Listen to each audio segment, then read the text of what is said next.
Chers membres du jury, chers collègues, chers amis, cher Antoine, merci pour votre présence aujourd'hui. Donc avant la séance de questions que j'attends avec impatience et avant le traditionnel pot de soutenance que nous attendons tous avec impatience, je vous dois une présentation rapide de mes travaux et de mes perspectives de recherche que voici donc. Donc mes travaux de recherche s'intéressent à la question du changement climatique, question que j'aborde à travers l'économie de l'environnement et des ressources, mais aussi par des travaux multidisciplinaires en lien avec la modélisation du climat et du cycle du carbone, ou mobilisant les mathématiques appliquées. En effet, il me semble que le lien avec ces disciplines est nécessaire pour aborder des questions à teneur économique in fine, mais pour lesquelles la compréhension des mécanismes physiques est nécessaire pour poser correctement les questions ou pour représenter les mécanismes de façon pertinente, ou alors pour tirer parti de modèles qui qui reposent sur beaucoup d'équations ou de paramètres, parce que représentant des systèmes complexes. La plupart de mes travaux sont de nature appliquée. J'utilise des modèles numériques. Les modèles sont alors pris comme une heuristique, un cadre à penser, pour tenter de faire ressortir les principaux mécanismes en jeu, ou pour tenter de quantifier des résultats robustes, ou alors faire apparaître les principaux déterminants des incertitudes. J'ai choisi de présenter mes travaux en les articulant autour de deux grandes thématiques. D'un côté, celle des irréversibilités et des inerties, et de l'autre, celle des incertitudes. En effet, ces deux questions, inertie et incertitude, me semblent, et ont semblé à beaucoup d'autres depuis Arrow et Fisher en 1974, absolument cruciales dans la question du changement climatique. S'il fallait le préciser, les incertitudes ne portent pas sur la réalité du changement climatique ou sur son origine anthropique, mais sur l'amplitude ou la compréhension précise de certains mécanismes, comme les impacts du changement climatique sur nos sociétés, ou alors sur la connaissance des technologies futures de réduction des émissions de gaz à effet de serre, sur les évolutions futures de nos sociétés, nos économies, nos modes de vie. Évidemment, l'incertitude, c'est une situation dans laquelle nos connaissances ne sont pas suffisantes pour connaître les probabilités des événements futurs, et ça pose une question pour la prise de décision face au changement climatique et pour la modélisation qui vise à informer ou à proposer des éclairages à ces décisions. Par ailleurs, la nature même du changement climatique, une pollution de stock, fait de la question des irréversibilités et des inerties une question cruciale pour les décisions d'atténuation. Mais le stock de gaz à effet de serre n'est pas le seul élément qui crée des inerties dans le système, c'est également le cas pour l'ensemble des choix et des évolutions des systèmes techniques, économiques et sociaux du fait de la grande durée de vie du capital installé et des infrastructures, du fait des habitudes de consommation ou de mécanismes de dépendance au chemin qui font que les décisions aujourd'hui conditionnent sur le long terme les trajectoires d'émissions ou les coûts et les potentiels de réduction de ces émissions. Après cette introduction, je vais vous présenter un échantillon de mes travaux et des pistes de recherche que je propose en les articulant autour de ces deux thématiques, inertie et incertitude. Si ça voulait bien avancer, ce serait parfait. Commençons donc par la question des inerties. Et je me suis en particulier intéressée à l'inertie des systèmes sociotechniques et économiques. Dans deux articles, nous avons mené une investigation stylisée de cette question de l'inertie, où l'inertie est représentée par des fonctions enveloppes, par exemple exponentielles comme ici, où on représente l'inertie à la mise en place de politiques et d'actions de réduction des émissions par la date du pic des émissions mondiales, et où on représente les limites techniques, économiques, sociales et politiques à la réduction des émissions sur le long terme par un taux de décroissance après le pic. Dans l'article avec Stéphane Algat, nous avons quantifié le lien entre la date du pic et le taux de réduction des émissions nécessaires après le pic pour respecter une cible de température. Et nous avons montré que cette vitesse de décroissance des émissions nécessaires, elle croît rapidement avec la date du pic. Donc par exemple, si on veut respecter la fameuse cible des 2 degrés, et que le pic des émissions arrive demain, c'est-à-dire en 2020, les émissions doivent ensuite décroître d'à peu près 5% par an. Si le pic est décalé de 10 ans en 2030, le taux de réduction des émissions nécessaires monte à plus de 7% par an. Si l'objectif des 2 degrés peut être justifié du point de vue des impacts, évidemment, c'est le niveau de ces taux de réduction nécessaires peut faire douter de la faisabilité, tout du moins si on ne parie pas sur la possibilité d'émissions négatives dans la seconde partie du XXIe siècle. Et dans la mesure où la question des émissions négatives est centrale pour l'atteinte des objectifs des 2 degrés, il est important de quantifier les besoins en émissions négatives et les incertitudes associées. C'est ce que nous avons fait dans un article avec Thomas Gasser et d'autres auteurs. Nous avons montré que les émissions négatives seront nécessaires, mais que seules, elles ne seront pas suffisantes pour atteindre la cible du 2 degrés. Et par exemple, ce sont ici les flux d'émissions négatives qui seront nécessaires, qui sont quantifiés. Ce qu'on montre, c'est qu'ils varient de façon non linéaire avec le taux de réduction des émissions après la date du pic des émissions, et qui varient aussi de façon non linéaire avec la date du pic. Et donc, on peut en conclure que tout effort d'atténuation sera plus que compensé, ici en termes physiques et pas en termes économiques, par la réduction des besoins en émissions négatives nécessaires. Jusqu'ici, nous avons parlé de l'inertie en la stylisant à l'extrême, mais dans d'autres travaux, j'ai cherché à ouvrir l'enveloppe de la vitesse de décarbonisation de l'économie en m'intéressant en particulier au rôle des choix d'investissement dans le capital à longue durée de vie. Dans un article avec Stéphane Algat, nous avons quantifié ce qu'on appelle le leg en termes d'émissions des infrastructures existantes, c'est-à-dire les émissions qui auraient lieu si on utilise ce capital jusqu'à la fin de sa durée de vie. Et nous avons montré que le défi climatique devra prendre en compte cette question, forcer l'abandon prématuré ou la rénovation énergétique de capital qui existe déjà, et aussi cibler les déterminants de demande des services énergétiques, en particulier ceux liés à la localisation des infrastructures et des activités. Ensuite, avec Henri Weissmann et d'autres, nous nous sommes intéressés au rôle des investissements dans les infrastructures de transport, secteur à longue durée de vie, où les infrastructures ont une très longue durée de vie. Et nous avons montré que réallouer les investissements vers des infrastructures de transport bas carbone dès aujourd'hui permet de réduire le prix du carbone nécessaire pour atteindre une cible de réduction des émissions données et le coût macroéconomique associé. Avec Philippe Quirion et Gaëtan Giraudet, nous nous sommes aussi intéressés à un autre secteur où le capital a une très longue durée de vie, le secteur des bâtiments résidentiels. Nous avons modélisé les barrières à la rénovation énergétique pour évaluer ex ante les instruments de politique proposés, à savoir réglementation thermique, éco-prêt à taux zéro, crédit d'impôt, fiscalité carbone. Et nous avons montré que la combinaison des politiques mises en place ne permettait pas d'atteindre l'objectif du Grenelle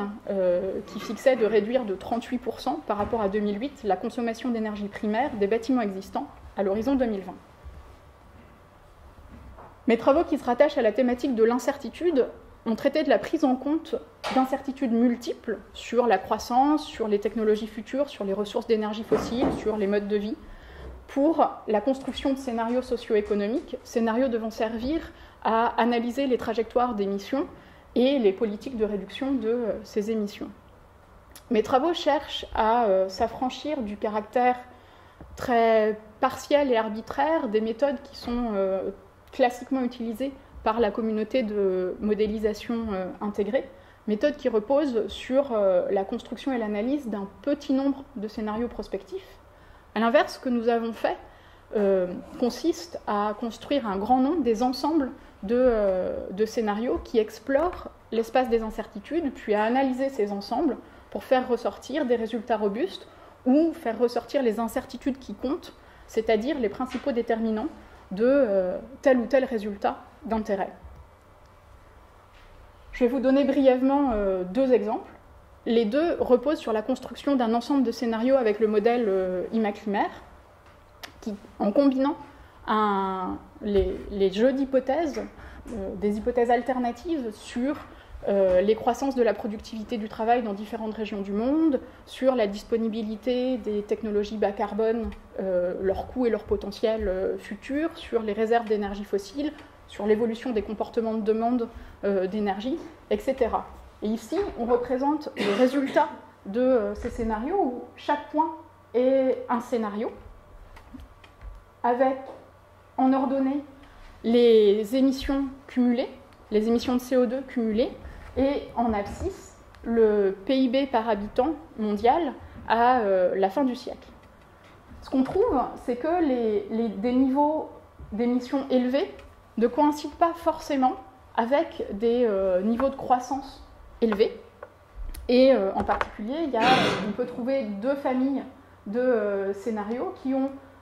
des émissions cumulées élevées, mais des croissances relativement faibles. Et on peut remonter aux combinaisons de facteurs incertains qui nous amènent dans cette zone-là de l'espace d'incertitude, donc les familles 2 et 4.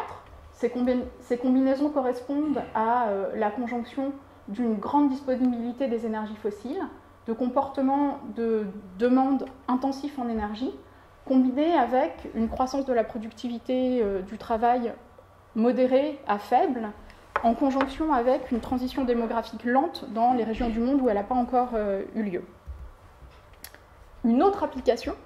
permet de montrer que les facteurs incertains qui déterminent la croissance sous contrainte carbone sont différents de ceux qui déterminent une perte de PIB par rapport à une baseline.